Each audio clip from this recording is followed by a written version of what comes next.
போதகராகாதிருப்பீர்களாக. யாக்கோபு 3 அதிகாரம் 1 என் சகோதரரே, அதிக ஆக்கினையை அடைவோம் என்று அறிந்து உங்களில் அநேகர் போதகராகாதிருப்பீர்களாக. உங்களில் அநேகர் போதகராகாதிருப்பீர்களாக என்று இந்த வசனம் சொல்லுகிறது. ஏனெனில் அதிக ஆக்கினையை அடைய வேண்டியதாய் இருக்கும் என்பதாக இந்த வசனம் சொல்லுகிறது.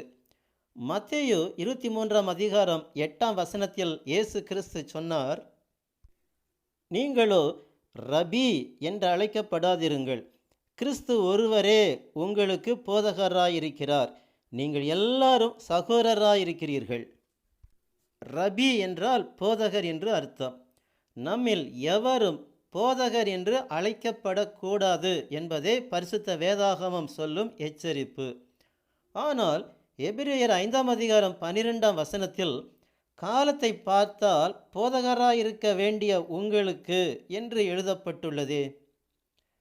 ஏன் 20 வருடங்கள், 30 வருடங்கள், ஏன் சிலர் 40 அல்லது 50 வருடங்கள் ஆவிக்குரிய ஜீவியம் செய்தும் அவர்களால் மற்றவர்களுக்கு பரிசுத்த வேதாகமத்தின் சத்தியங்களை விவரித்து சொல்ல முடியாத அளவிற்கு குழந்தைகளாகவே இருக்கின்றனர்.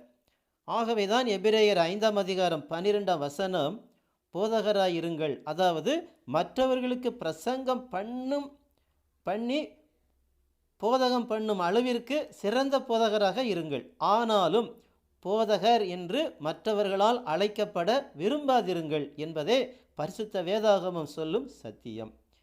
எபேசியர் 4 அதிகாரம் 13 5 விதமான ஊழியங்கள் சொல்லப்பட்டுள்ளன. அதில் ஒரு ஊழியம் போதகர் ஸ்தானத்தில் இருந்து செய்யப்படும் போதக ஊழியம். ஆனாலும் அவர் தன்னை போதகர் என்று மற்றவர்களால் அழைக்கப்பட விரும்பக்கூடாது. கிறிஸ்து ஒருவரே உங்களுக்கு போதகராயிருக்கிறார் என்றும் நீங்கள் ரபி என்றோ போதகர் என்றோ அழைக்கப்படாதிருங்கள் என்று இயேசு கிறிஸ்து மத்தேயு 23 அதிகாரம் 8 சொல்லியிருக்கிறார்.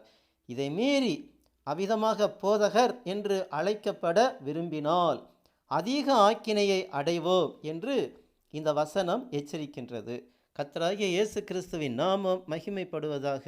ஆமேன்.